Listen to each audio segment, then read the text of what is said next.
5 days, 4 tracks, 850 miles of open road. Sick Week isn't just a race. It's an adventure. A relentless journey across Florida to prove you've got what it takes. It's the ultimate drag and drive challenge, bringing together 380 of the quickest street cars in the country. For many, it's all about the 6-second pass. Precision, power, and perfection define their every run. These cars are the icons of Sick Week, the pinnacle of street legal performance.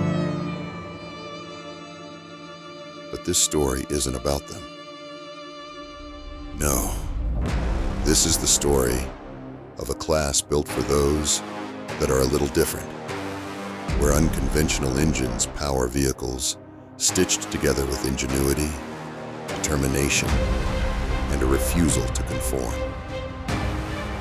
These drivers defy expectations, and the spotlight takes a backseat to creativity and grit. They aren't the fastest cars of the week, but they are the most fearless, carving their own path through the chaos of Sick Week.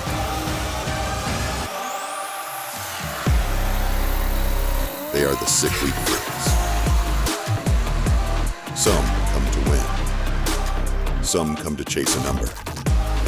Others will find victories in the smallest moments, overcoming failures, solving problems, and making memories they never expected. And there are those who just want to survive. There's some carnage, especially for us diesel guys. Sick Week is relentless. It will push racers and machines to their breaking point. Some won't see the final track. This isn't just about speed. It's about determination, creativity, and the sheer will to finish. This is the test. This is the adventure. This is the story of the Sick Week freaks.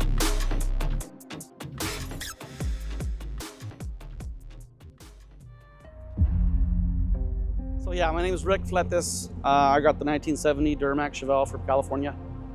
We've been running that car since 2008. I mean, it's been on my mind and our mind since the beginning of Drag and Drive, which was 20 years ago. 2005, I had a 72 El Camino with a small block, 4-barrel nitrous car. Not a street car, right? It was a full-blown race car. And then by 2007, I was like, we need something that we could drive on the street. I say we, like my wife, our kids were little. You know, I want to build a Chevelle with a Duramax. You know, and that started from like 02, the Duramax in my mind. 07, we sold the El Camino, bought the Chevelle, bought a Duramax engine, and put them together. And running in 08. And initially, we just drove and drove around town, cities local in California, and do local events. It was never going to be a full-blown drag car. It was a street car with the Duramax that we could drive anywhere we want, get great fuel economy, have good power, and be clean. You know, that was the goal. My name's Dave Workman. I'm from Port Deposit, Maryland. This is my 1957 F100. It's got a D&J Enforcer 6.7 in it. S&S diesel, 350% over injectors with a 14 mil high-speed pump. Chris Galball built me a trans. It's a 2-wheel drive unit, a 3-speed 47 RE, 9-inch housing in the rear, leaf springs, factory frame rails. It's got a Crown Vic front end under it. Built it in my barn. This is not your first drag. No, this is number 7. We finished 5. You get 5 days of racing. You get to drive your hot rods around all in 1 week. Can't have a whole lot of quit, that's for sure. It's changed a bunch. My dad bought me this when I was 13 years old. Started out with a 351 Windsor and a C4 automatic. And we went to the 12 valve after I blew up the transmission, daily driving it when I was 16 years old. 22, I believe it was. Kicked the rod out of the old 12 valve. And just everything we went through to get the truck back to the trailer and everything, everybody helping out, and it really showed me what drag and drives are about. Why diesel for you? Honestly, when I thought about it and like dreamt about it, essentially, it was the reliability, the efficiency, the something different. You know, driving the car just like it sits right now, empty, which is, I call it empty with none of our drag and drive stuff. right? We could get 32 miles to the gallon cruising down the interstate with the same exact tune that we run 850s with. We do nothing different. We don't carry fuel. We use the Hot Shots additive in there, but any truck stop, any 7-Eleven, any Chevron, we just fill it up, whatever. We get to the drag strip, it has a full tank, and we race. With racing, the weight, and driving, we'll get between 18 and 21 miles to the gallon. Nice. With racing, making 8-second passes all week long. I got into diesels, when I was a kid, they were the popular thing. It was either Hondas or diesels, and I got into diesels. Started out with Power Strokes, and then realized quickly that it's not cheap to make Power Strokes fast.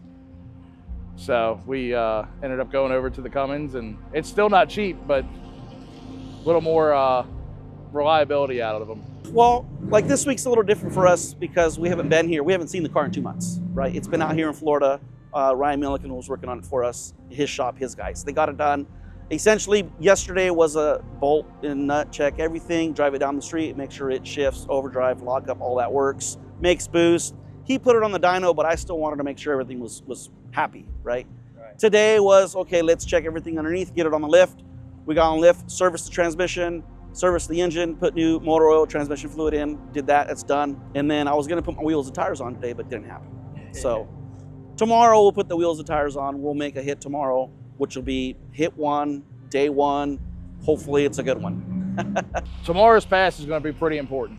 It's, I cracked the block in this thing at this track a year ago at Sick Week, and got home, found out that it was cracked, pulled it apart, walked out of the barn, shut the door, and didn't touch it for 6 months. Just, fed up with it and had to step away, and then decided in November that, hey, we're gonna go racing again next year, so probably get something together, and got with D&J, got the Enforcer, got with Chris, got the transmission back, and we're here today. So put this truck together in 18 days. Making it to the end is gonna be a big accomplishment. If I can get an 8-second pass, I'll be ecstatic. Or just even a personal best. The truck's been a 964 at 144. If we can best that, that'd be great. It's all fresh, no testing, and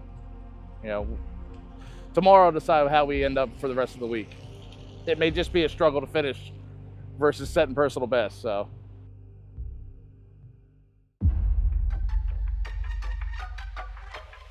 Day 1, South Georgia Motorsports Park. It all starts here.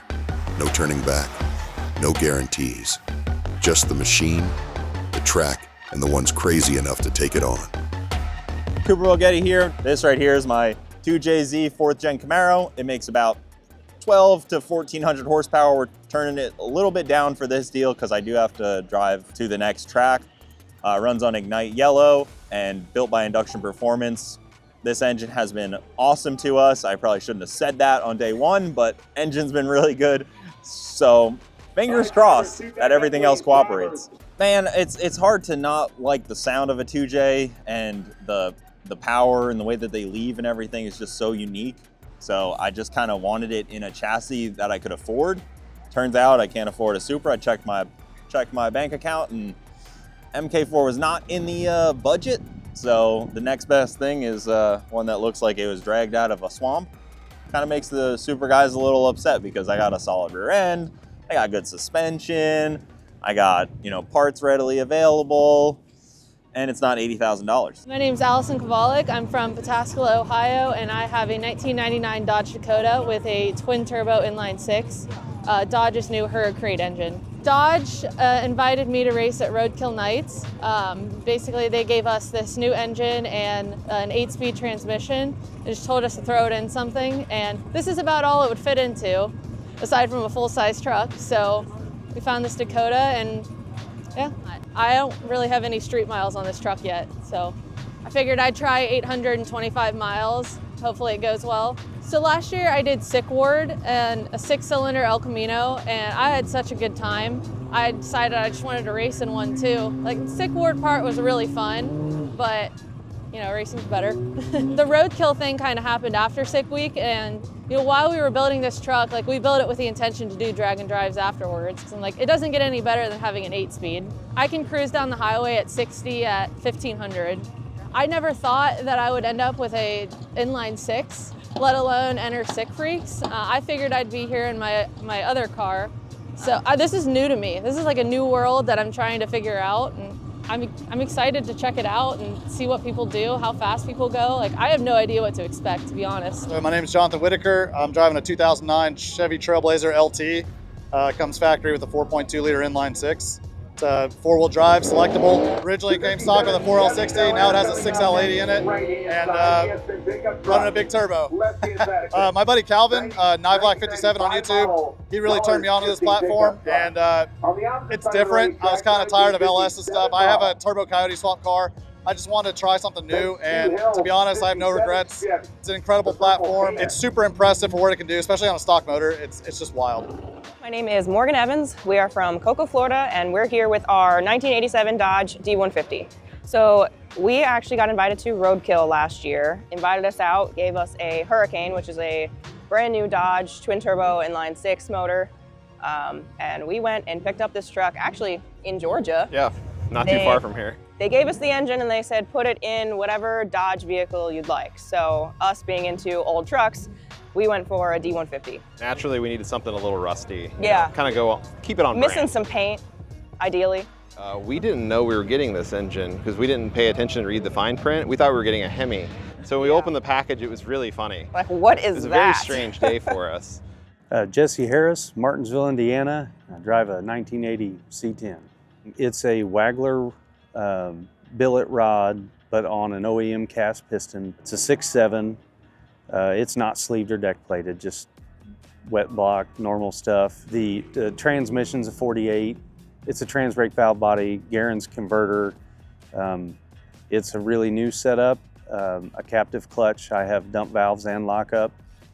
I think I'm the only one with one working. I know a couple other people might have them. So all that's kind of new and prototype, but it does very, very well. Rear end's 9-inch Ford, but 10-inch gear, all 40 spline stuff. It's an all round tube truck, mostly mild steel, some chrome moly in it, but just home built stuff. It wasn't diesel until I did my first drag and drive in 15. And we tore the gas motor up right before a drag and drive, and I had kind of a hot rod tow truck, and we just took the engine out of it and put it in there so we could go. It was meant to be in there less than 10 days and go back to gas racing and put the motor back in the tow truck. And that motor eventually came out when I really, really broke it, but it took, I think it was 2019 when I broke that one. My hopes was it would go 12 O's or better and maybe get decent fuel mileage, and we got like 23 miles a gallon, and it went 1020s on its first outing, and I never worked on it. I didn't change the oil for like 2 years. It didn't do anything to it. We just drove it and had fun with it. Just no maintenance and fun and fuel mileage, and I've kind of made it a little more rowdy where the fuel mileage isn't so good, but it's still 16, 17, so you can't be mad at that. My oldest, this is his second event. He went to Drag Week. They just thought it looked fun, and we took him to Drag Week, the past one, and he had a great time, and he's hooked, and he'll probably be broke the rest of his life now. My name's Joseph Harris. I'm from Nashville, Indiana, and I drive a 1979 Chevy Chevette. It's got an OM606 Mercedes diesel. It's an inline 6 3-liter. They're kind of an interesting motor. They make like 600 horsepower, turning 6,000 RPM with stock internals with just a turbo change and a pump change. I don't know, it kind of just snowballed into what it is now. It kind of got out of control, but Drag Week was the first time this car has ever ran, and we completed our first one. So we pushed it onto the trailer, started it, and pushed it off of the trailer at Drag Week, and we ended up completing it, but not very well. I mean, it drove and everything fine, but the converter was too tight, so like our overall average was a 17-second something. So at 124 mile an hour, but just not ideal. So we got a new converter in there from Circle D, and it's getting up on the trans brake now, so hopefully we'll make a difference. Watching my dad do it for the most part, it always seemed interesting, and I thought I was going to do one or two and be done, but after doing one of them, just the people and the environment here, and just driving down an interstate and seeing 300 hot rods with trailers driving next to you is something so cool that, I don't know, I'm kind of hooked on it now. My name is Wyatt Stengel. I am from Tampa, Florida, and I am here with my 1970 K15 Duramax powered race truck. I had the truck, this is actually the chassis and engine, well, what's left of it, of my original very first pickup truck I ever owned, which was 03 Duramax, which is what this truck's kind of built around. And it's just what I started with, man. I kind of enjoyed them. They were kind of a different breed. Nobody really worked on them. It's kind of the infamousy of the diesel era. And I just got into it, fell in love with them, and decided why not build a race truck out of this thing. So we've done Sick Week with the truck before. That was 2 years ago. Last year I did it in my little rotary powered Corolla. The struggles and tribulations you deal with, man, there could be so many things. I know the first year we did with the truck had 0 issues, like literally none. We tightened 3 bolts on the last day, and that was our biggest problem. It would, honestly, our other biggest problem is it wouldn't get up to temperature while driving. We cruised at like 160 the whole time. So for us, we've been very fortunate. We haven't had many struggles. This year, I think, is a whole different story. I decided to take a 2-week vacation a week before this event with a truck that had no engine in it. Last minute, we got the motor put together. It's running pretty good, but a couple little things here and there. And then we're having some transmission issues, which is a big issue we fought for a long time in the truck. This time a little bit different. So we're kind of working through those right now. Hopefully we can make a good pass here, get it back to the house tonight since it's along our route, and maybe look into that a little bit more. And then we also had a little bit of a water pump issue, but otherwise haven't really had a whole lot. But again, I think this year is gonna test us, I believe. So every time I've went to test to try for an 850, it has rained. So I don't know if there's bad mojo in the air or something. The car doesn't like running 850. Who knows? But no, I don't really have much data for slowing it down because the car's been a 760. So I'm hopeful that I can slow it down enough, but it's going to be really tough without that data. So I just kind of have to take a poke at it and hope and see what happens from there.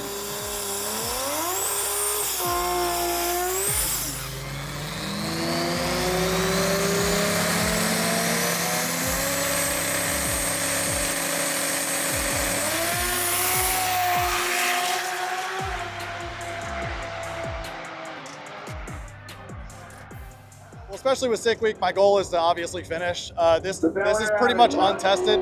We drove it 240 miles here from Orlando. So far we've had very minor issues, but with the 6L80 swap and everything that we did from the last revision, we haven't really had a lot of time to go to the track.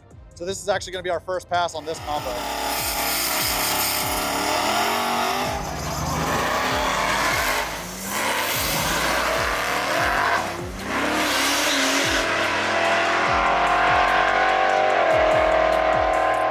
I think the biggest challenge is the fact that, well, you haven't made a pass in this. Right. And I haven't made a pass in my Jimmy that I'm driving. So both of us are kind of going up there for our first test pass, and we don't know what's going to happen.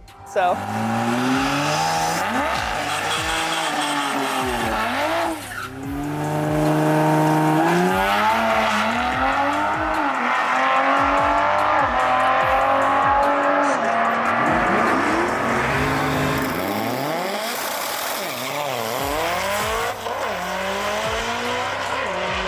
I've only made 1/4 mile pass in this truck ever. It went 10:23, and I did not have good brakes at all.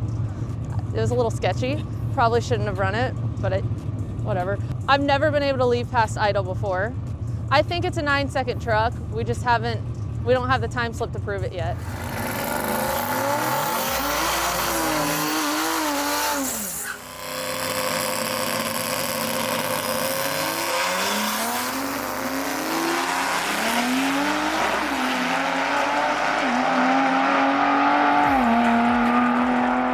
Last year, we kicked the head gasket at Indy and it torched the head pretty heavy in an odd way.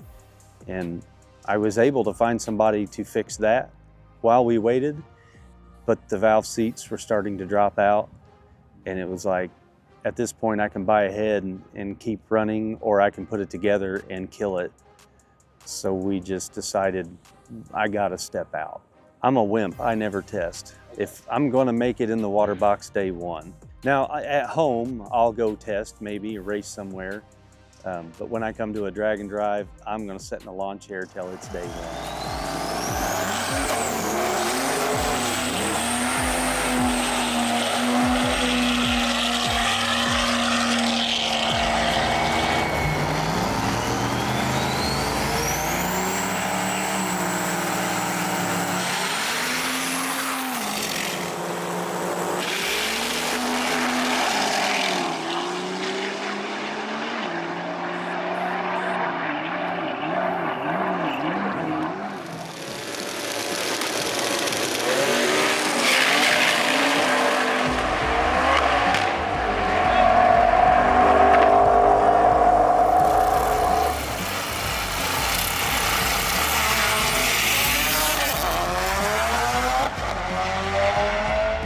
So we're gonna make our pass, hopefully go A to B, and as long as it doesn't give us any major issues, we're gonna hit the road. Hopefully not run into anything while we're on the road, and maybe stop at the house tonight, look into that a little bit more. But I'm short of pulling the transmission out and ripping the pump out of it. I don't think there's a whole lot we're gonna be able to do. And to pull that transmission and put it back in, you're about 3 to 4 hours. So it really depends what time we get on the road today.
Today's drive is going to be, I think, the longest drive of the week.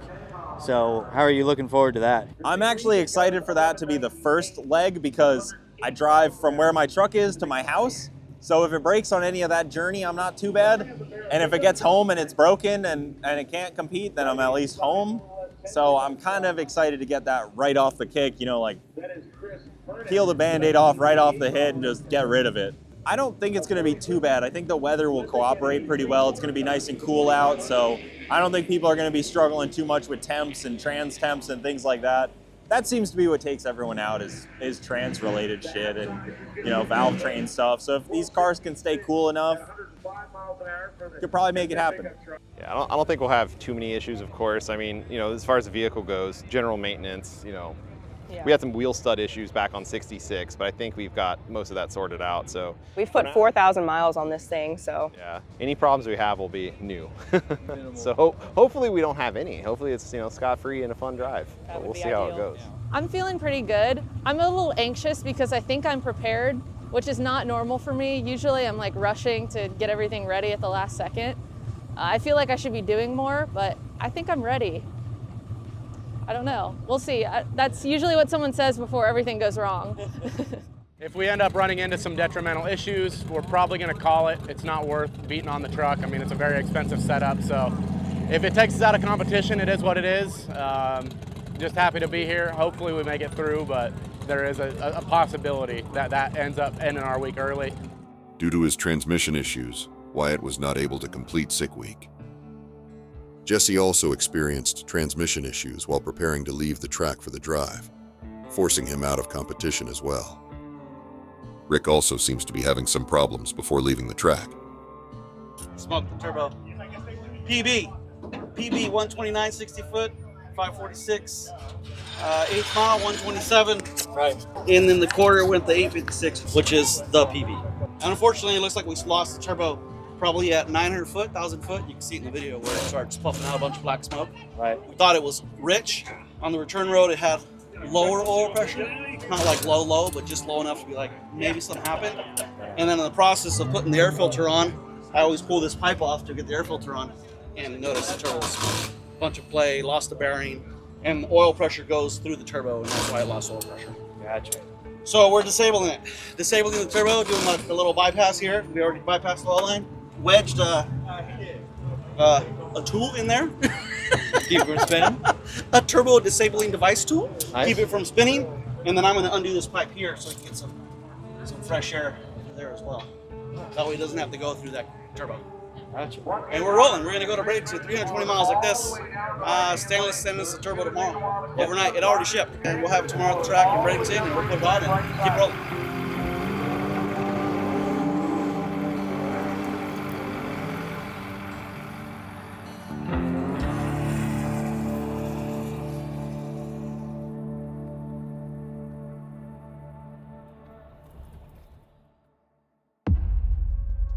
One day down, 4 to go. The road from South Georgia to Bradenton was only the beginning. Some made it here without a hitch. Others, not so lucky. But there's no time to rest. The journey continues. For some, today will be the day that makes or breaks them.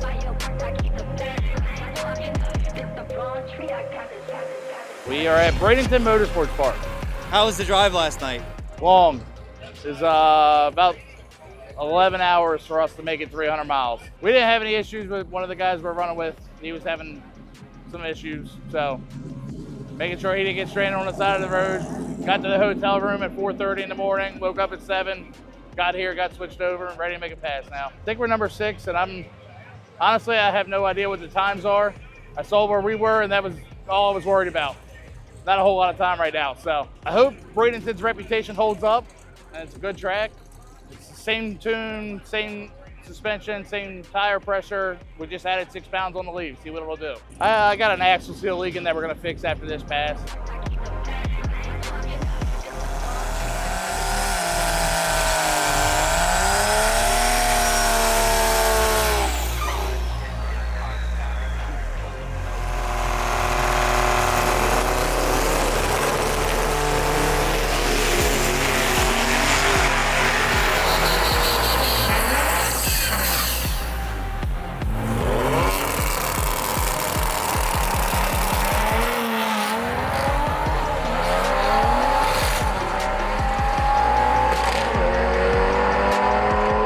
So yesterday it went pretty good. You know, we were pretty happy. We didn't know what it was going to do. My goal was something better than a 1050. You know, I'd have been happy with a 30, let's be honest. But ended up getting up there, spooled the truck up. Everything went the way it went, you know, we wanted it to. And it ended up going 1019 and 131. Air was good, everything was good. We were blown away by that. So today, being here at Bradenton, we changed a couple of things from what we did yesterday, but we almost ran out of time. So we weren't able to put ice in the tank, some other stuff, so we're a little worried that it wasn't gonna do as good. Got up there, spooled it up, and was able to actually click off into a PB, went even better. Went a 144 60 foot, went 643 at 106 to the 8th, and 1018 at 129.4, which is absolutely insane that we improved upon it in like worse air. So we are super ecstatic with that. Like, I mean, I honestly didn't expect it to do that good, so. How was your drive last night? Did you guys have any trouble, or was that good, or? No, it was good, man. I mean, pretty straightforward. We got to leave at a somewhat reasonable time, so we were able to get a pass early in the day. But yeah, I mean, just strapped the street tires and just kind of cruised on down. Made the first checkpoint by probably, I don't know, 8:30, I think. Hung out there for a little bit, got some good pictures and whatnot, and just head on down. Easy peasy for us. I don't know that I even want to beat on the truck to try to improve upon that. I mean, I don't think I'm gonna improve much on it, even if I tried. So I think we're gonna just hang tight, watch some racing, you know, get some video ourselves, and I don't know, maybe leave in a couple hours. So, you know, motivation's been high. You guys had a good day yesterday. You had a good day today. Are you feeling tired yet? Are you feeling any of the wear and tear of the drag and drive? Oh yeah, absolutely. I mean, it doesn't really matter how good you do. It's still a grueling event. And I mean, we came off of, you know, building the other truck. Yeah, we literally finished it 4 days ago. Long nights, you know, basically 11 p.m. pizza parties in the shop kind of deal. So yeah, I mean, we're definitely tired. We're looking forward to, hopefully we'll keep up these good, easy days. But yeah, you know, it's a tough event, but it's worth it.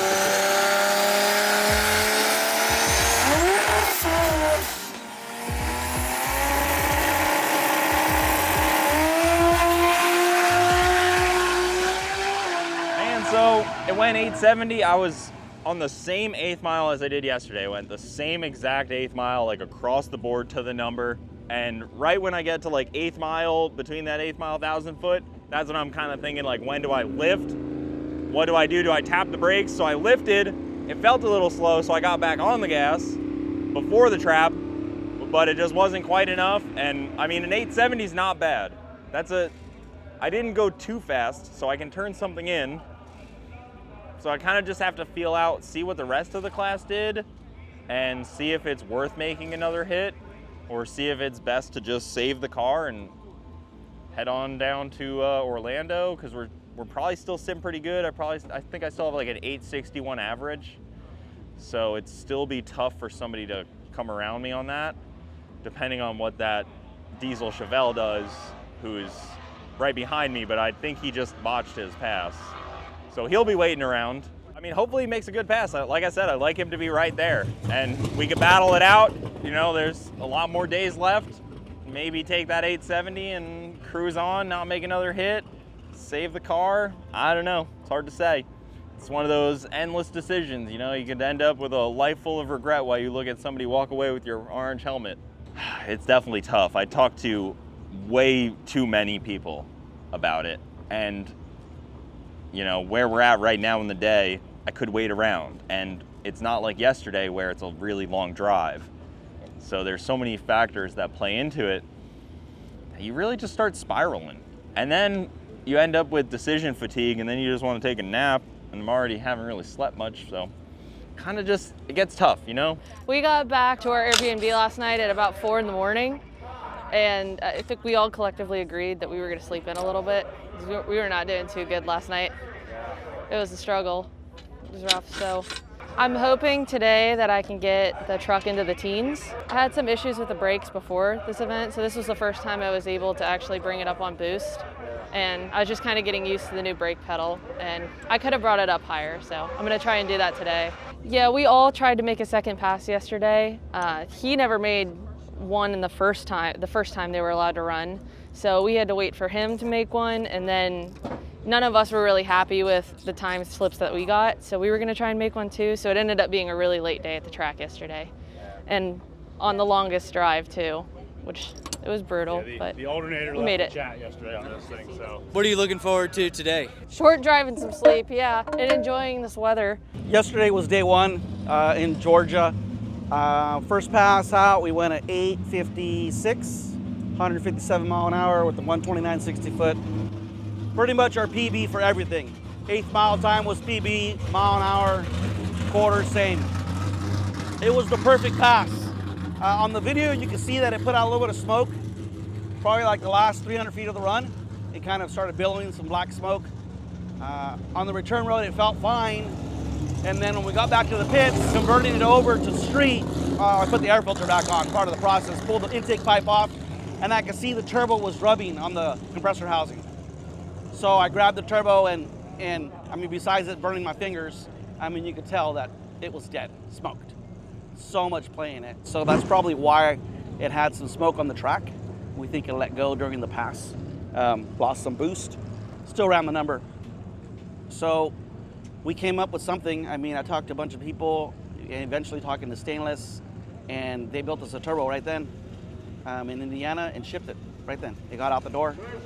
So I had to disable it in the car because we wouldn't get the turbo until the next day, today in Bradenton.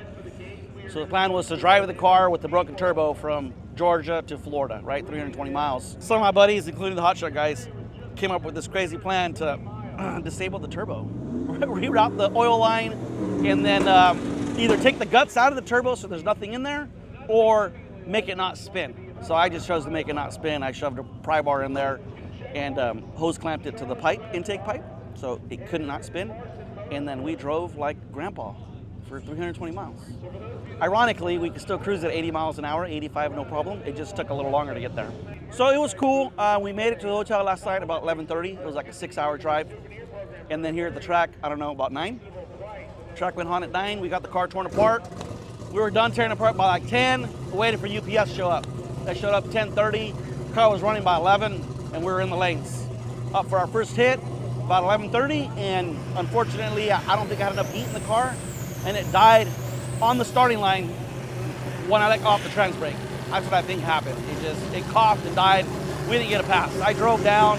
It was a 19-second pass. Car's still running. Car's still fine, it seems like. So we'll go up again when they do the all-call here shortly. Could be any minute, and hopefully make a pass. That's the plan. I mean, 850 was awesome. That's the fastest the car has ever been. But when I drove down today and it got the 19-second pass, I was like, well, we made it here, and I drove down the track. I mean, that's huge compared to where we were yesterday. I honestly thought we were done. I thought I was going to put my car in the trailer in Georgia, you know, and I was like, because I didn't know what we were going to do. And it seems like every time you go to that track, there's an issue. Oh, yeah, every time. Every time. We've lost a U-joint. We've lost 2 motors there, we've lost a transmission there, and now we lost a turbo there. That's 5 different times we've gone to that racetrack, South Georgia Motorsports Park, and when we leave, the car is broken.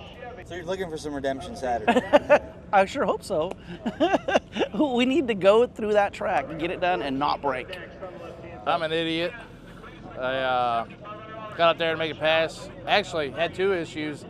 Started the truck up in the staging lanes, getting ready to pull up into the lane, into the burnout box, and started up, ran for 2 seconds, and then shut right back off. Started pushing fuses, smacking relays, and wiggling wires, and got it to come back on. I think a circuit breaker on the back for the main fuse panel went bad, or is going bad. Got that, go up there, pull up to do my burnout, struggle to do the burnout, stage it, leave, go 2 seconds to 60 foot, and realize that we forgot to turn the boost controller on. So, yeah, 3 hours of sleep caught up to us. I mean, it's still early. We got all run to come up and see what we can do in all run. Right now we have a 15-second pass to turn in, which unless somebody drops or doesn't make it, yeah, that's going to hurt us, but hopefully we can go back out and turn the boost controller on and improve our average maybe. This is what I signed up for. You know, it's this whole thing is a big puzzle. I'm trying to figure out how to do it. To me, that's fun to figure it out. Every time's different. Every route is different. Same tracks every year, but there's no 2 events that are the same. The mental of what you should do every day probably does wear it down on you a little bit, right? Yeah, I mean, after 300 miles last night and 3 hours of sleep, and then we got, I don't even know how many miles. How many miles is it today? I think it's only 200. Oh, only? Okay. Only 200. Okay. Yeah. It's all what you can take and what you're willing to take. So, not going to turn in a 15-second pass. Got a couple friends that we run with that, you know, they're trying to improve their averages for their classes. So, it's bad juju to leave somebody behind. Then you're the person stuck on the side of the road by yourself. So, we'll hang out and do all run and see what we get.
Days down, 3 to go. Another track in the books. Another stretch of road ahead. This isn't just about racing. It's about endurance. The clock never stops. And the journey is just as brutal as the track. The road to Orlando Speed World stretches ahead. Some will make the drive with ease, engines humming along without a care. Gas stations become pit stops. Parking lots turn into garages. Conversations spill over between strangers turned competitors. Competitors turned friends. But for some, the road isn't kind. The drive is long. The breakdown's inevitable. But that's the risk they signed up for. The challenge they accepted.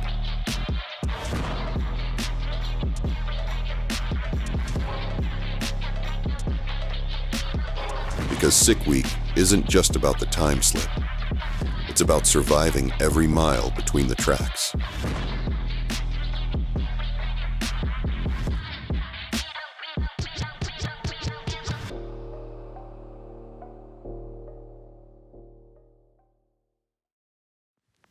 Day 3, Orlando Speed World, the halfway point of the week.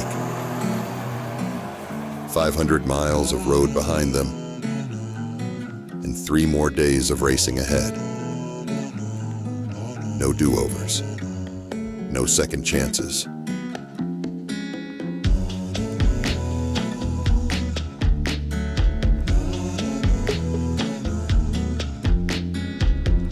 Win or lose, this is the reality of Sick Week.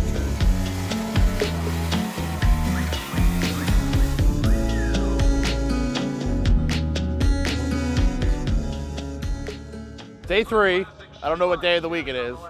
We are at OSW, still trucking along with Sick Week. How was the drive last night? Not bad, not great. We got stuck behind a lot of trucks and ended up doing 40 mile an hour for most of the drive, and transmission didn't like to slow up, speed down, got a little warm, but no major issues for us last night. Hotel parking was the worst part about the drive last night. We got there about 12:30 and every spot was taken, so I had to just kind of wedge everything into a certain spot and deal with it in the morning. So we smoked the turbo again yesterday. Yay, 2 in a row. We got an 860 out of it though. It's losing the bearing, and then it's creating a bunch of clearance in the I don't know, on the shaft. This is hitting the impeller's hitting the compressor housing, and we have to rebuild it, unfortunately, you know. So luckily Jesse has a rebuild kit that I bought from him. I'm going to try to give it a new oil supply. I think there's an issue with the cam bearing in the engine. I think that's why they're dying. The turbo is just not getting the right oil. On the Duramaxes, it gets it from the factory camshaft, from one of the journals. Right. And I think it just spun. It spun the bearing, starving the turbo from oil. Oil pressure's down in the engine, but it's not like horrible. I think if we could get the turbo to live, then we could finish. We'll see. Finishing is kind of a big deal because you're currently sitting in first place in the sick brakes class. First place, yeah, 858's our average, which is super good. I was hoping for an 8-second average this week. Hopefully we can keep it up. The car is working extremely well. This is unfortunate. I hope it doesn't take us out, you know. We went to Summit this morning. Heather bought all the oil lines to make a new oil line. We're gonna get it from down the bottom of the block from the mains instead of from the cam. I know the mains have oil because the motor's not seized up. So hopefully that's enough. Hopefully it makes the turbo happy and we can make a hit and we can keep rolling. Did that challenge you on the drive at all last night, or? Actually, it didn't. It was perfect. The drive was super easy. We didn't even disable the turbo like we did the first day. We just rolled with it and just baby the whole way. No burnouts, no boost, no fun. But the drive was uneventful. It really was. It was smooth. I think the most challenging part today was cooling this turbo down because we drove it here, took it off, and then I sprayed it down with nitrous several times. Just to cool it down. Yeah, so we could handle it and actually do what needed to be done. You're at a point here where we're at day 3 and the first 2 days have been incredibly challenging. What keeps you pushing and fighting? I don't know, thought process and time. You know, I know yesterday when it happened, I was like, I don't even know, I think we're done. On the return road, I was like, we're done. You know, somehow we got to get back to Georgia. And then talking to Heather and looking over the car, I was like, well, I talked to Ryan, and I talked to Johnny, and I was like, this is what's going on. And between both of them, Ryan was like, rebuild the turbo, do this, do that, what if we overnight something? And I'm like, man, you know, I guess just encouragement from a lot of people, and I was like, let's see how the drive goes. I know we have an issue, I think I know what it is, let's see how the drive goes. If the drive goes good, and we're not stuck on the side of the road somewhere, then maybe we could push through, you know? And it did, it went good. We actually had a good dinner last night too. A nice sit-down dinner, and we were like, we could do this. I know we can. We saw that yesterday Cooper waited around. You guys are having some really tight competition right now. I know he's pumped about it. How do you feel to know that you and the number 2 guy are like neck and neck, like you guys are fighting for it? You know, it feels really good that we could both run the number. You know, that's exciting, right? I know he could go faster than 850, but he's in a more difficult position than we are, honestly, because he has to guess when to let off, right? And I can run it all out, you know. In fact, if this goes well, we're going to turn it up a little bit today and see if we get closer to that 850, you know, a couple hundreds, right? And shoot for that 852 or 851. And just to make it more difficult for him to guess, you know. I don't want to guess. Like, we're running it all out, every pass. So if we could do that, then it's going to make it way more challenging for him. I'll rebuild the turbo every day. About it, OSW is a great track. I know the prep will be good. We can kind of get down marginal prep anyways with this tune-up, but I know for a lot of the fast guys, it'll be one of their ones where they really hit it. Cool as a racer spectator, I'm always kind of both on these deals because I'm just as much of a fan of watching racing as I am of actually racing. It's like right there. So I love seeing, you know, like the Lasalas and the radial tire cars that are going record numbers. But yeah, we're here. Car made it. I made it. Partner's here. He's still alive. We haven't killed each other yet. Did you guys have a challenging drive, like in terms of time last night? Are you exhausted? Are you feeling well rested for once in the middle of the week? No, I got into the hotel at like 11:30. It was pretty good, honestly. Yeah, that was early. I was like, man, 11:30, like, shit, what's gonna happen? Like, you know, when things are going well, you're like, you're worried. Right now, you are locked in head-to-head with a battle for first place in Sick Freak. We are so close. I think his average is what, a 58, mine's a 61, so 8.61, 8.58 or something like that. We are locked really close. He's got a good few numbers on me, and as we add more, you know, time slips, the averages get really hard to bring down at all. So we really have to make something happen here. Little slip-ups could take us both out very easily. You don't get many hits on the track, and you got to get moving. So it's really tight, and that's what makes it fun. I mean, I want him to rebuild his turbo and get it fixed. I don't want him to bow out right now. I want him to pull up in the lanes right behind me. He can pull up in the lane next to me. If he doesn't make it up, like the next guy is like a 9-1. You know, that's gonna give me so much breathing room. We're gonna get lazy. Now, it looked like yesterday at the end of the day, you tried to improve the position a little bit, but had some challenges. Yeah, boost controller just decided to not boost control anymore. It wasn't broken, it was something on the keys. And you know, you fix the keys and suddenly everything's cooperating now. And it's like, awesome. Would have been cool to figure that out 2 passes ago. But here we are, we figured it out now.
Got the turbo built, new oil line made, capped the oil line and the lanes. Look, they just closed the lanes. So we're here, we'll make the first run. Hopefully it's a good one. You know, so far everything's checking out. We'll see. Oil pressure's still low, unfortunately, the engine oil. I mean, so the turbo's not getting fed correctly, even though now we have a better supply from the mains instead of the cam bearing. Overall, it's down, so I don't know.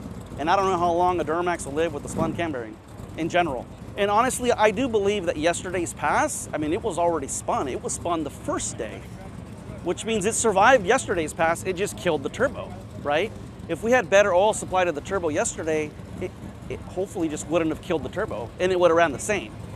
You know, with that mentality, technically, it could live. We'll see. I don't know.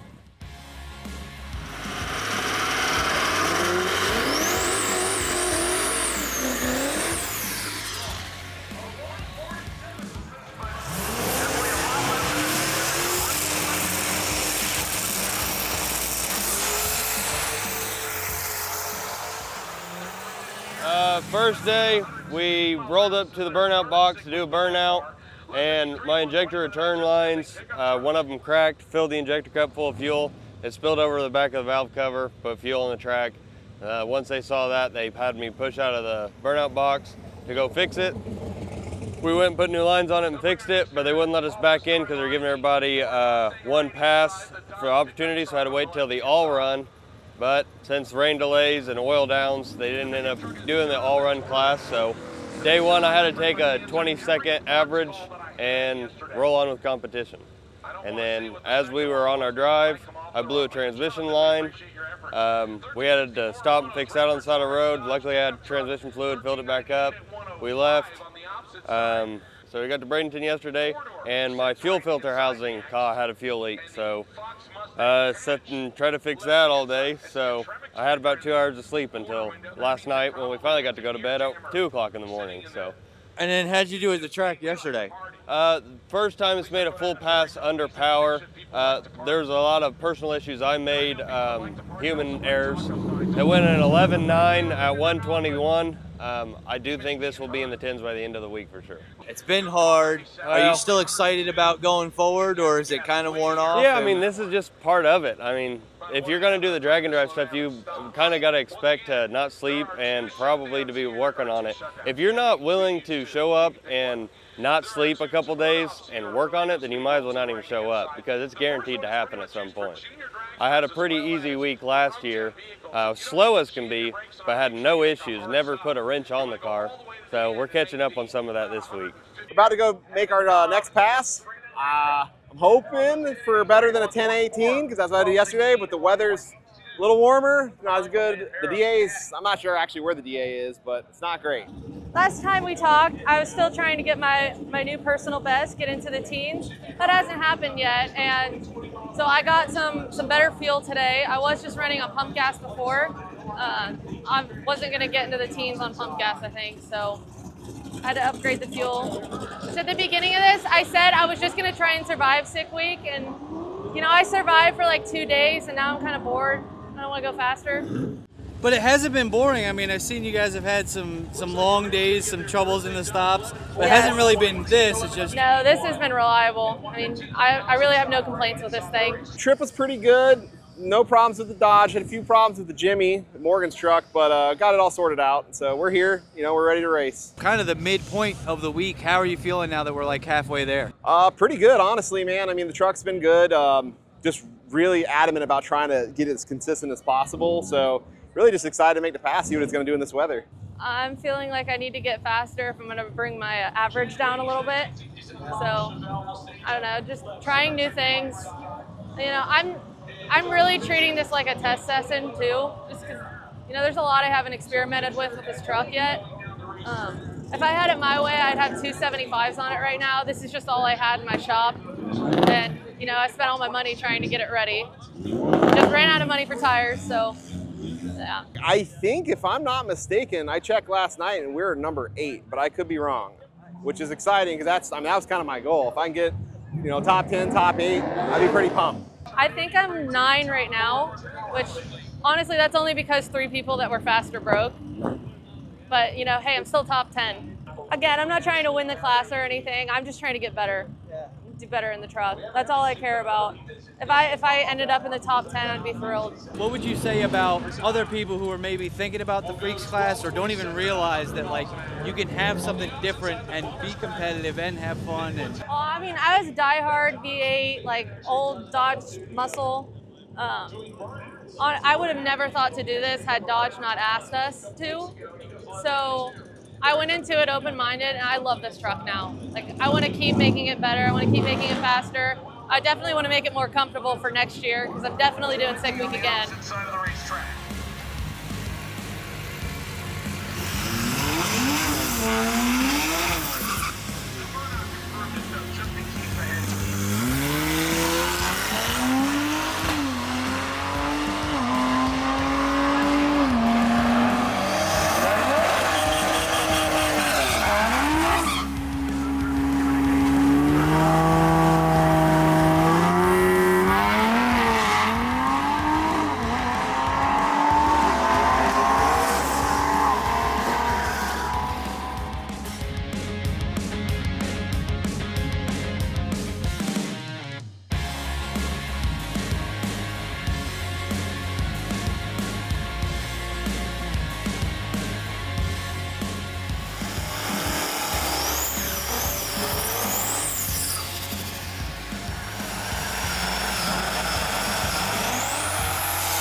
Trouble on my first pass. We had some boost control issues. I wasn't floored all the way right. Driver error, as it happens. So I pulled up for the all run and went a 8:58.5. It was a great pass, so I think that bumps our average down to an 860 from an 861. So like I was saying, as you add more slips, it gets really tough to bring that average down. So 860 average puts us in a really good spot, I think, now. That diesel Chevelle was on us, but I think he went an 80, and I think he's still having trouble with the car. Hope he makes it. Obviously, I'd like him to turn in the 80 slip and also make it, but, you know, well, that's how it is sometimes. Sometimes you get an 80. It happens. I got a 70 yesterday, and hopefully we can squeeze out in front of him.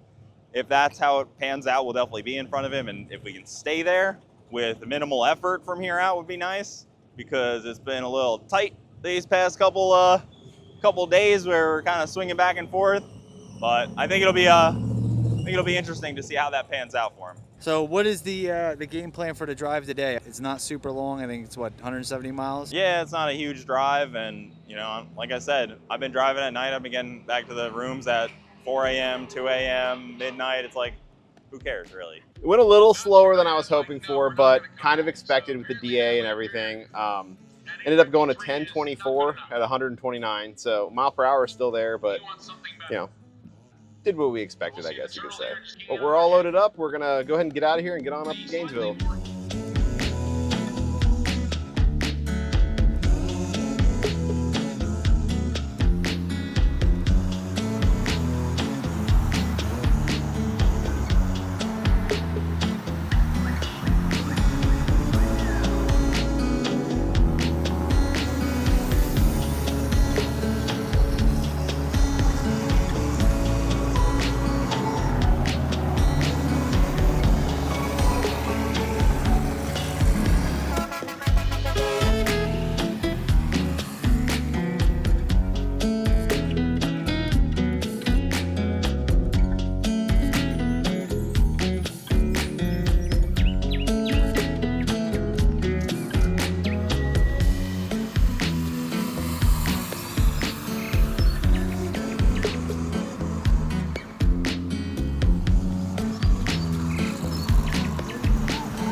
Day 4, Gainesville Raceway.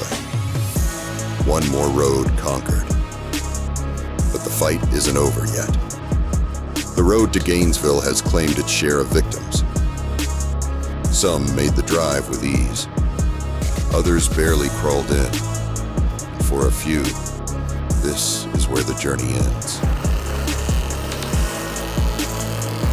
But for those still standing, Gainesville is more than just another stop. It's a chance to dig deep, to push past the fatigue. The cars are hurting, the drivers are drained, but no one came this far to quit now.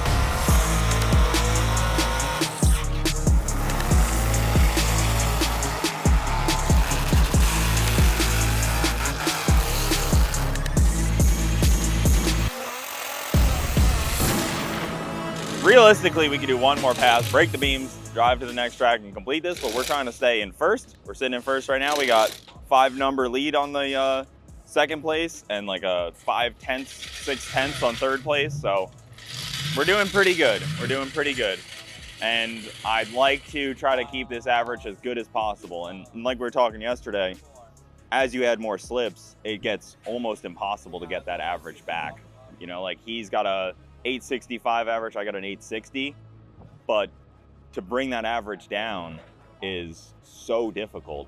And you know, once you add that many slips, you add an 80 in there, and it's so tough to average that out. I was actually using ChatGPT last night, and I was going through scenarios with it because it could do math so quickly and it's so much smarter than me. Yeah. So we were just going through scenarios on what I need to do, what he could do to win, kind of just playing it by ear. My partner was asleep, so I had to talk to AI. But yeah, we were bouncing that back and forth. But we're in Gainesville. We made it. Last new track of the adventure. How was the drive yesterday? It was good. It wasn't bad at all. We made great time. We cruised the beach. It wasn't hot. It was like all you could ask for. I wasn't wrenching on the car. My partner fell asleep a little bit, but that's to be expected. I would also probably have fallen asleep. Missed a couple turns here and there. This is the first morning interview we've seen you with coffee in hand. The late start. Just for anybody wondering at home, it's just black coffee. No hazelnut, no frilly nonsense. It's the only way to drink it. Last night, as you guys found us on the side of the road, car died. Just going down that road, we hit a bump and it just turned off. That was probably the 5th time it turned off during the drive yesterday. And every time it restarted after wiggling some stuff around, that time it didn't want to restart. We checked a bunch of stuff, found a chafed wire with the cam sensor. Cam sensor wiring was chafed on the belt. Took it apart, repaired the wire, still didn't work. So did some more testing. We towed it down the road, you know, because we were like on the side of the road. It was sketchy as hell and it was pitch black. We did some more diag, even though we had already called and asked for a sensor. Robert was willing to take it off of his truck. So he pulled it off and then we had somebody go and pick it up. One of the racers who was in the neighborhood, he got it. And at the time that it got to us, we did some more diag and I finally got it to give us a code. I got it to give us a cam sensor code repeatedly after trying. So we're like, okay, we're like very, very confident that it's the cam sensor. Sure enough, put the cam sensor in and fire right up. Okay. So it's not over yet, dude. We ordered new sensors this morning. I got to get the sensor out, get it to Robert right now. That way he can make it here. He's waiting on it in the parking lot at his hotel.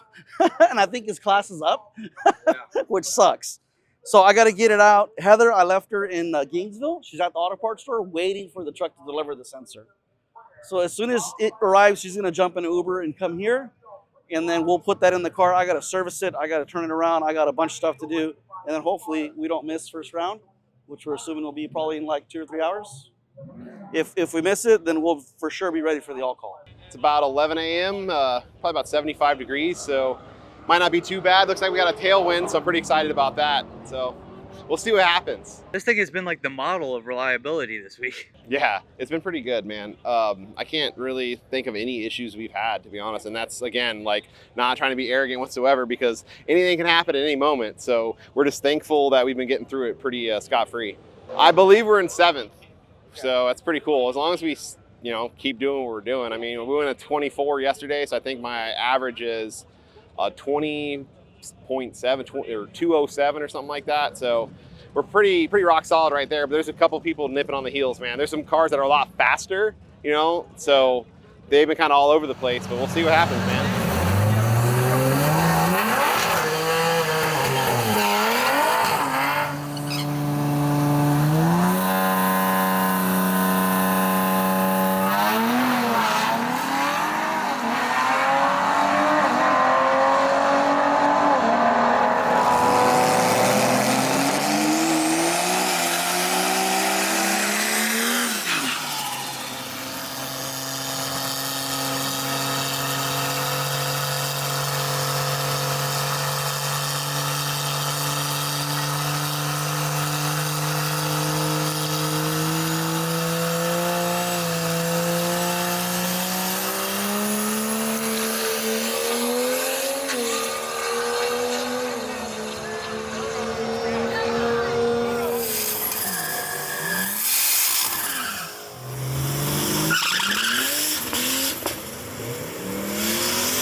Somewhere in the nines on an average.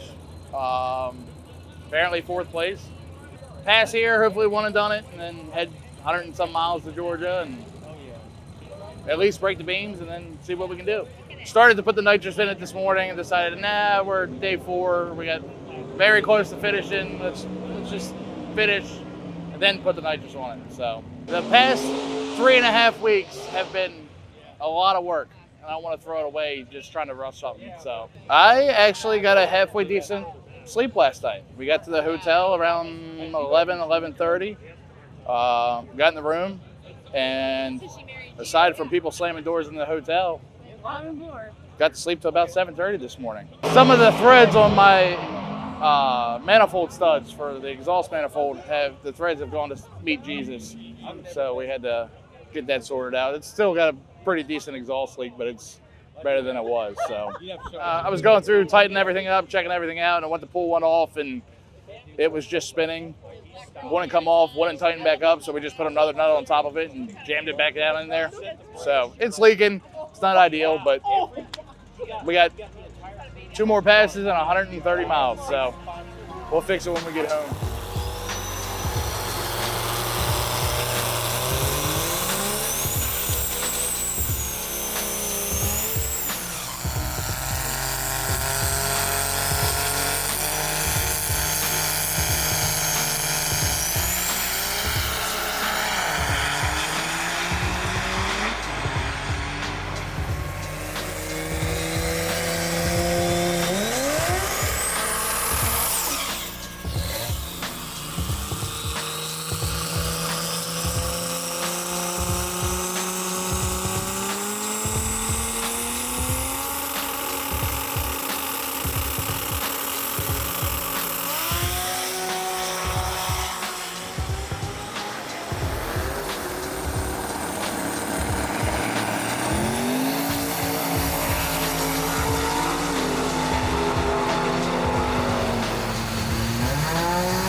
Lost track of the days. I'm just going where my GPS tells me. Come up when they call me, and that's all I know. My truck vibrates pretty bad on these drives, and I had a nut come loose that holds on my alternator charge wire on my relay board, and it basically melted the wire, and my alternator stopped charging, which then killed my battery. And I'm sitting at a stoplight in the middle of town during rush hour, and my truck puts itself in park and it won't come out of it. And so had to have somebody bring me a jack, and they just pulled me off the road. It was really embarrassing. Everybody's watching. It's like, this is humiliating. Getting pulled off by a jack. So at first we thought the alternator just went bad, but after a little more investigating, we found that wire. Thank God it didn't catch on fire or something. It was trying to melt everything. So we had to run some new wires, and bam, we're back. The rest of the drive went without a problem. Everything's been fine today.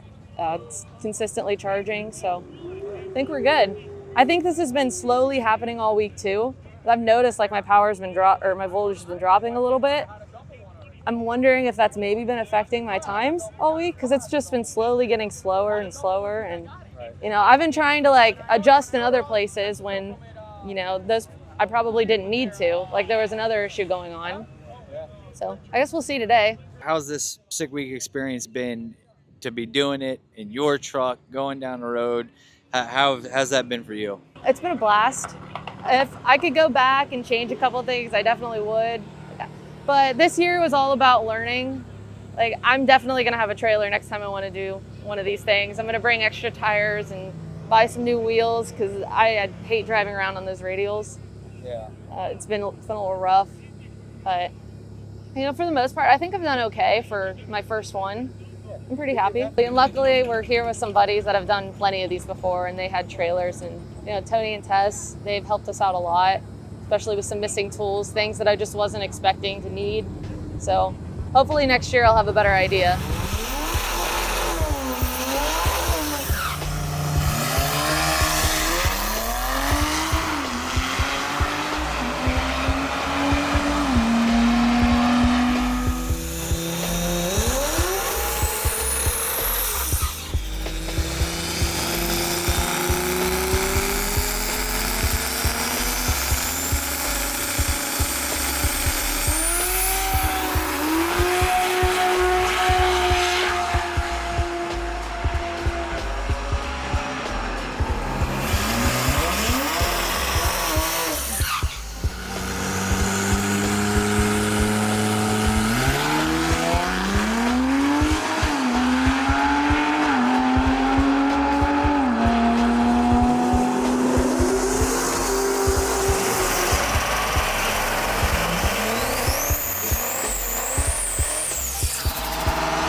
We made it.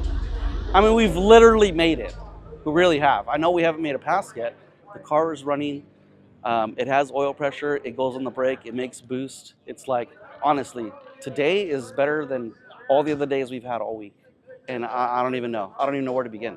Yesterday, you were like ready to throw in the towel. Oh, it was done. We threw it in. The only thing that stopped us, okay, we were like, we're done. This thing is puking oil out of the crankcase. It has 2 pounds of oil pressure driving into the facility. And it's like, it's getting hot. On the way to the drag strip, I had to turn it off at every single stoplight. You know, we got to the drag strip and I was like, let's just take the light. I'll drive down, maybe get something better than a 20-second pass, you know, and then we're going to service the car. We'll service the car and we'll drive back to Georgia, you know. I was like, there's got to be debris in the oil. It's got to be gross. You know, I made a 15-second pass. It put oil a little bit, not crazy, you know, on the engine. And then we put it on the lift. We put it on the lift and Heather goes, she's going to turn in the time slip. She's like, where's the time slip? I go, oh, it's up there in the car. We'll get it when we bring the car down. We start draining all the fluids. We start with the rear end. We do the transmission and we get to the motor oil. We drained 5 gallons of oil out of it. It only holds 2.5. We had to put the plug on like 3 times because we ran out of cans, out of containers. Like, what the hell's going on? How come all this oil is coming out? It had diesel fuel in it. It was so diluted with diesel fuel from the 4 days of driving 700 miles that the oil pressure was low and the crankshaft was submerged, was bathed in diesel fuel. It wasn't even oil anymore. It was not oil. So once it clicked and it dawned on us, and it really didn't even happen that fast. It took a while. We were like, wait a minute. We just found our problem. Like, I think if we put oil in it, like real actual oil, it's gonna have pressure and it's no longer gonna puke. So then it was thrash. It was 4:45. The lanes closed at 5:15. Yeah. So then it's like, we have to do this right now, right? So we did it. Put oil in it. We need to put it on the brake. Put it off the lift, put it on the brake. And on the brake, right next to the lift, it did 80 pounds of oil pressure. Put it in the lanes and like, let's make a pass. We don't need that 15-second pass anymore. Luckily, she didn't turn it in. Right. Luckily, she couldn't get to it. She didn't climb up the freaking lift and grab it. That's for damn sure. No one was gonna do that. We had minutes. I think we got to lanes like at 5:06, 5:09. I forgot to plug in the nitrous. We heated the bottles, we armed it, we did the burnout. I never plugged it in from the day before when we were stuck on the side of the road. We were stuck on the side of the road and I had unplugged it trying to look for power, and I never hooked up the pressure switch. So the nitrous never activated. The car kind of stumbled on the starting line. It went down, made a motor pass, went 142 mile an hour and a 1050, which was better than a 15, and there was no oil everywhere, and we had oil pressure. You know, we had this interview on the day one, and it was like, I want an 8-second pass every day. I want an 8-second average. You know, and in the back of my mind, I didn't even say it. I want to be first place. Yeah. I do. I want to be first place. I mean, you know, this year, we set the number on day one, and we were like, holy Toledo, we have the car this year. And the fact that the other guy who was first on day one was limited to 850 as well, it was like, here we go. You know, we're going to battle this 850 class. We're going to do it. We have an 850 car. He has an 850 car. Let's get it done, right? So every day we're there. He's number one day one. We're number one day two. He's number one day three. We went into day four yesterday, and I was like, he ran a 9.0, right? When we talked midday, I was like, it's survival mode. It's no longer, you know, let's go for the number one or number two spot. Let's finish the race. Me and another had a talk where we're like, we just want to finish. That's going to be a huge accomplishment. Based on everything that's happened, we want to finish the race. That's the mode that we went into, you know, and the first place, the second place, the third place, unfortunately, it went out the window. It just did. Here we are, day 5. The number one guy, he's 870 average. The number two guy, he's a 912 average. And the number three guy, us, battling every single day, we're at 912. And ironically, 912 is enough to still give us first place for diesel. We're fighting this guy now, you know, and he's got a killer tune-up in it. It's going to be a battle for him for first place for diesel. So we're sending it. We're hoping it goes in the 50s. You know, if we could do an 850 right now, we'll secure second place and first place diesel. Second place in our class and first place diesel for the second year in a row. You know, and after all that, holy cow, that's amazing. Pretty short drive last night after making a good pass, and actually got some dinner last night. And first time all week we stopped and had a meal. Usually it's just gas station food and a box of Pop-Tarts that I've been carrying all week, but we stopped, got a meal, got to the hotel room at 10 o'clock, and good night's sleep, got here, switched the truck over, and added a little something. There's enough nitrous on there to outrun the cert, and we might end up with a 20-second pass because of it. This is your first experience with the Enforcer. How have you felt about it? Oh, I love it. I've had zero issues, haven't had to do a single thing to it. Set it in there, threw a tune in it, and it's good to go. Larson at Fire Pump got me hooked up with a tune. We spent 12 hours on the dyno troubleshooting my issues that I caused. The motor made over 20 dyno pulls. It's made 7 or 8 passes here this week. Almost 1,000 miles, and haven't had to touch a single thing on it. S&S has got me hooked up with a good fuel system. Able to run 940s on fuel at 144 mile an hour and still get 25 miles to the gallon cruising down the highway.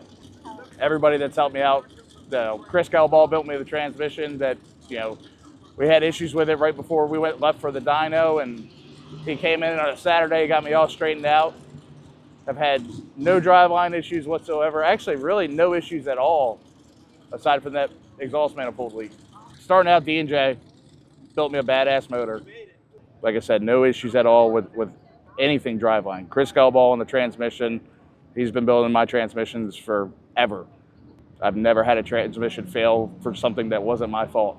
The S&S diesel on the injectors and the fuel pump, you know, they're absolutely flawless, no issues whatsoever. We've been using just regular pump diesel with the Hot Shots R82. Did a little back-to-back testing at Fire Pump on it on the dyno, and picked up some noticeable power on that. So we've been running that mixed with just pump fuel, and it definitely makes a difference. And of course, my fiance, she's been my co-pilot all week, and realized what these events are about, and realized that, no, we can make this a vacation. We can have fun with this, you know, bring the significant other and have a great time. And everybody here is willing to help any way they can. So we make our vacations around this. You know, we twice a year, we usually do sick week and drag week. And this is our vacation. We don't do anything else. I'm all about racing. So time off work, money, all of that goes towards racing. So being able to bring her along just makes it that much better. My name is Savannah. I'm with Dave Workman in his 1957 Ford F100, and I'm the passenger. You're the co-driver. Passenger princess. I have friends all the time that are asking why we don't do regular vacations, but I don't know, this is fun. This is what we always do. Would you suggest that other people try to do this as well with their significant others? I don't know about that. Well, I don't think a lot of my girlfriends would do it, but we have fun with it. Couldn't ask for somebody better to have behind you, pushing you forward. And when I broke the motor last year, it was kind of like, well, maybe we'll take a break off. And it's like, we got into fall and winter of last year, and I still hadn't done anything with it. And she's like, well, what are we doing for next year? I was like, well, I better put something together. And here we are.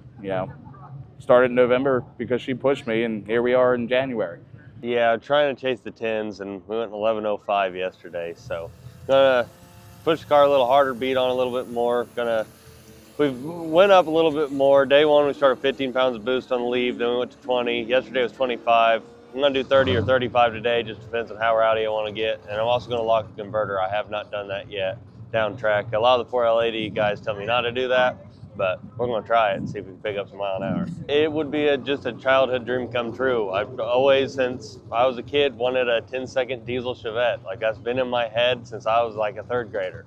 I don't know where it came from, but it's just been there, and now it's happening. So we're either gonna get it or we're gonna break or run out of time. But I'm gonna go as many passes as I can until we get it, unless they kick me out or we blow it up. Yeah, if we blow it up, the truck trailer's here, I don't have to figure that out. So we'll just take it home and fix it and be back probably drag week.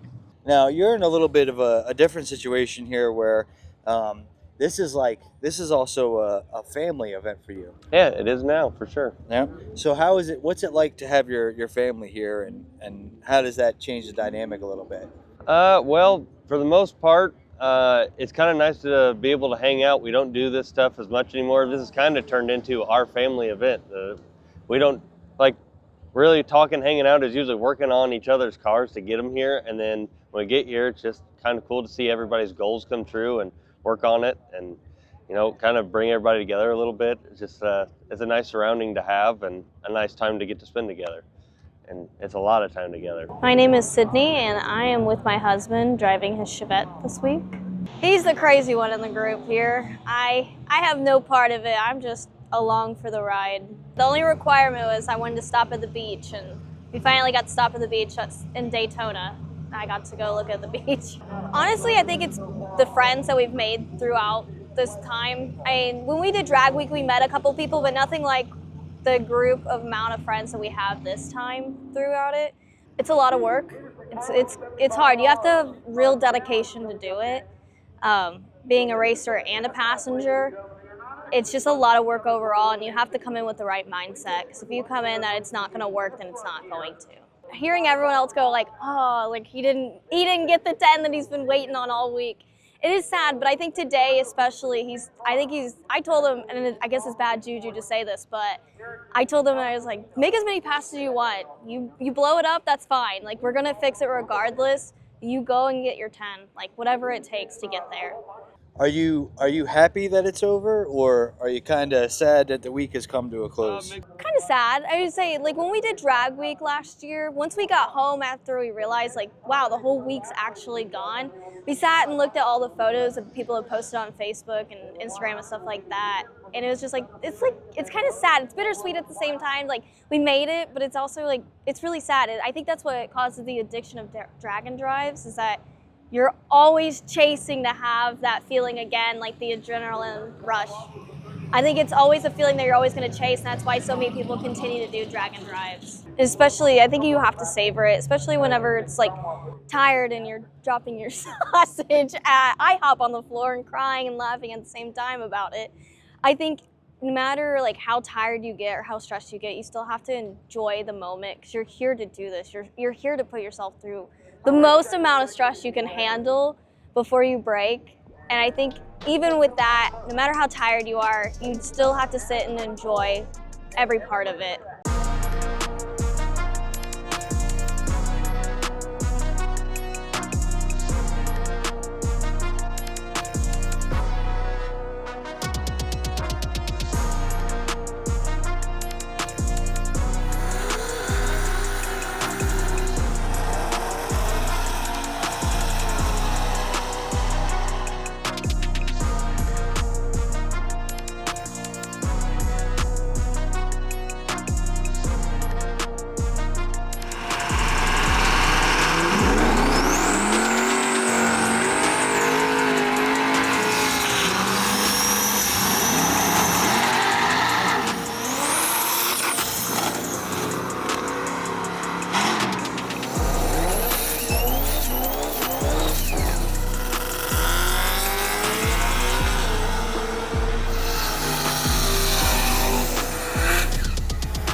to this point. Whether or not the car needs to make a good run right here or remain on that spot.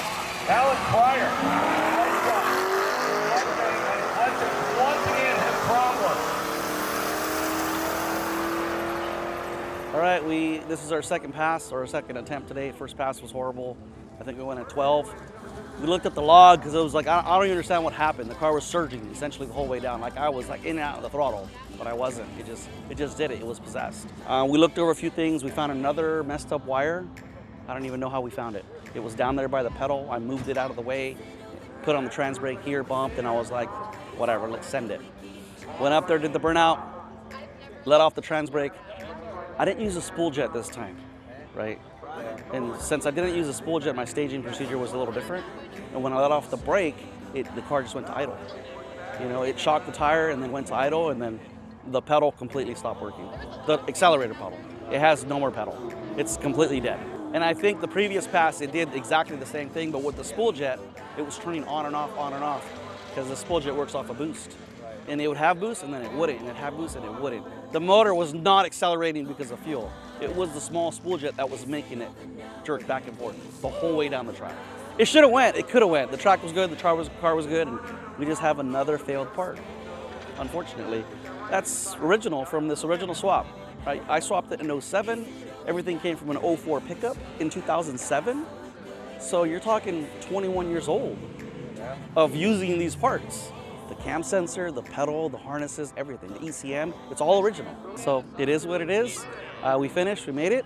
I don't know where we placed, but we're loading up and we're going home. And what's the first thing you're looking forward to? Getting to California. 45 hours of driving. 45, so it's 3 days for us.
We did it. We did it. Right there. First 8. First 5-second pass with a 579 and 129. I think we locked up fastest diesel, 3rd in freaks. Oh man, I don't even. I'm like numb all over. It's just, it's been a long week, but I've had 0 issues. Yeah? 0 issues. Joey got his 10-second pass. Yeah? I got my 8-second pass. We're driving them on the trailers. Oh, I gotta turn this in. Why, you want to frame it? I want to, it's my first 8. I still got my first 9-second slip.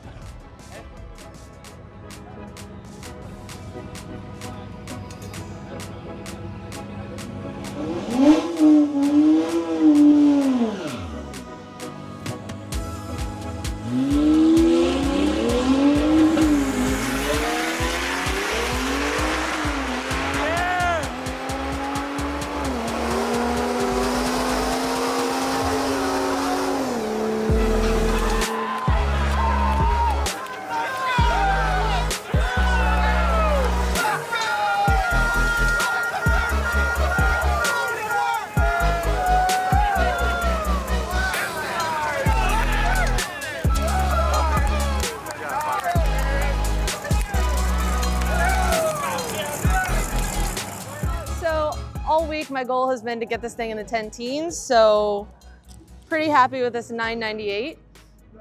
Way more than I could have ever expected. Luckily I've got some great friends here that brought an extra nitrous kit, and like, we're gonna get you in the 9s. So how does it feel? I mean, you are the first one to be in the 9s. It doesn't register in my head for some reason.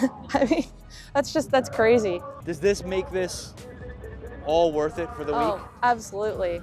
I mean, I knew there'd be some issues going into this. It was a pretty fresh build. I'm just so happy the car made it the entire week. I'm just so happy the car made it to the final day, and I was able to make 2 good passes today, a personal best. I'm so happy. Like, I'm speechless, I'm so happy. Wiring up my own nitrous kit when we get home. I'm gonna put this thing on 275s. And I'm gonna keep going deeper and deeper into the 9s. I mean, that was just a huff of nitrous for just through the middle. I let go just to be sure everything was all right. That's the first time I've done that. That's the first time anybody's done that. And nobody's put nitrous on that thing and run it yet. So That's the first time anybody. I didn't know what was gonna happen. So I was just playing it safe this time. I think if I would've held it out, that would have easily been 980s. I mean, because I let go probably around 330. I'd have to watch the GoPro back, I'm not sure. I was too busy, my head was shaking so bad, it was bouncing. What does it mean to you to do that all around with your family and friends here and on this kind of a stage? I couldn't do it without them. I mean, it's such a blessing to have all my friends and family here. I got my parents to take a week off of work and come down, have fun with my other car. My boyfriend and his whole family's here. Like, this has just been the perfect week. Despite all the issues, it's still been a perfect week. And I'm so happy and I'm so thankful. Next time I'll be spraying it the whole time, and hopefully I'll have my license in a cage that'll cert. I survived my first sick week. Next year, I'm gonna try. I'm gonna try. It's kind of interesting because the journey just unfolded as we talked about it. You know, this isn't filmed post or anything, these sit downs, this is filmed in the moment.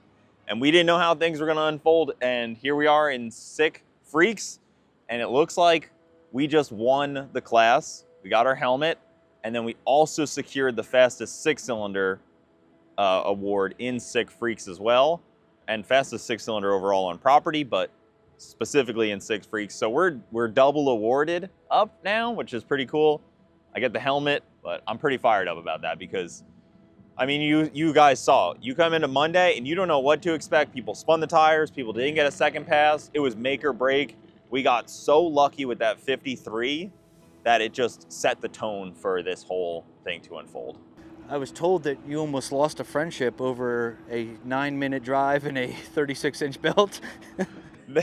There was debate about it for sure. And, you know, I get it. This is my boy Kyle back there. He was exhausted. He needed to edit. He needed to get his car to the place, and he had the belt I needed. He was 10 minutes away. So it took a little bit of finessing, and he came and brought it to us, and shout out to him for doing that. And then we made it back to the hotel, and all's well that ends well, right? It came down to whether I was going to be on the side of the road all night or I was going to be on the side of the road for the next couple hours was really the debate, because in my mind, it was either somebody has one and it'll bring it to me, or I'm sleeping in this vehicle on the side of the road until the parts store opens up and I Uber there or get one sent to me somehow. Those were the two options. It was like, it's either just gonna be a shitty night or, you know, it'll be a long night. Turns out it was just a long night.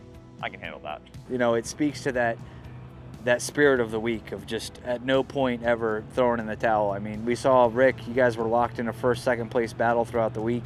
Yep. And it just every day he was fixing that damn thing, but he wouldn't give up. I know for a while it kept you on your toes. Today you were able to lax a little bit. I have a ton of respect for Rick, an insane amount, because he worked his ass off on that car and he didn't give up at any point or even attempt to give me anything. Like, he kept right on me at all times. Even in the day 2, he was in the lead.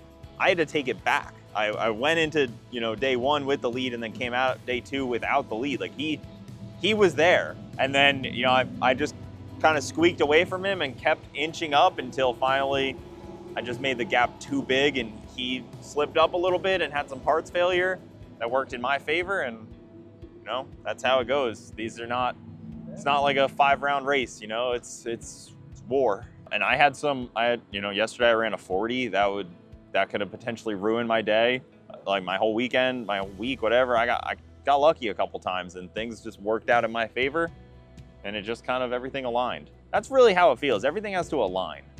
It's not just like, you know, it all worked out and you prepared right. Like, you can prepare so right and things just not work out in your favor and things don't align right.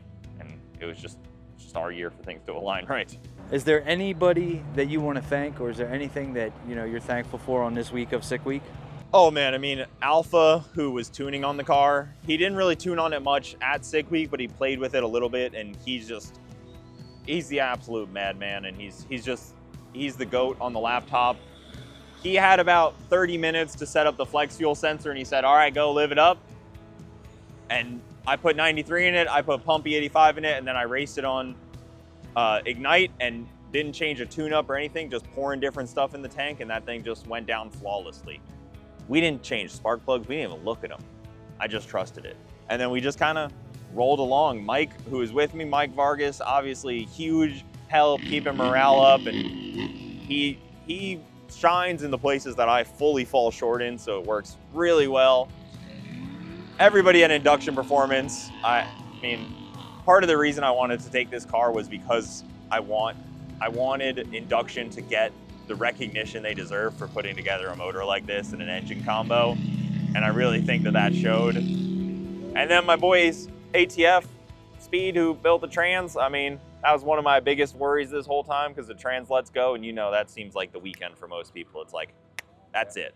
So that thing cruised 3,500 RPMs most of the drive, and we were just living life. So shout out to all my sponsors that have helped me out so tremendously, and we couldn't be here without them.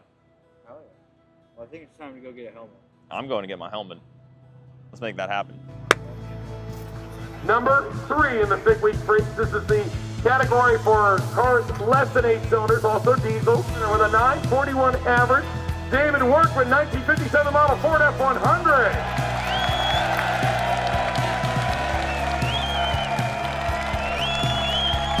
Rob Courtney, ladies and gentlemen. Thank you. Ladies and gentlemen, our Sick Week Freaks winner. A man who I think has a podcast and didn't really want to get his NHRA license. Took a car that's never been on the road before, and he somehow manages to come out on top with a 1999 2JZ swap Camaro that averaged 884. Cooper Bogetti is your Sick Week Freak champion, ladies and gentlemen. And he put the helmet on right away. Look at him. I think we're going to build a faster chassis. I think we'll start working on a 25.3, 25.4 chassis. You know, be able to come out here on 750s. Something that'll, you know, drive 1,000 miles, run 750s, and have as much success as we had this week. If I don't show up 750 legal next year, I did something wrong. It's a bad year. Is this the last we'll see of you? Absolutely not. We'll be here again. We'll be here later this year. We're going to do ODSS, we'll do NHRDA, we're going to do it all. Yeah, we're going to come back, and it's happening. I'm sad we're going to be leaving the warmth of Florida. Being out here in 70-degree weather and racing every day it's nice. So I'm not ready to go yet, but gotta go make money, spend it on a race car. I'm specifically going to build my own car just for this. Like, this is the best style of racing we've ever done. It's awesome. I mean, I don't really know how to put it into words. It's just the atmosphere, everything about it. The coolest experience being able to just show up with these vehicles that, you know, you've driven from wherever and go on a 1,000-mile road trip, racing every day. I mean, it's like a true test of what you've built. So all that hard work really pays off in the end. I mean, we're all freaks out here. Everyone's crazy in their own way, but I think it's funny to have like specifically a group called Freaks. We're freaks, that's for sure.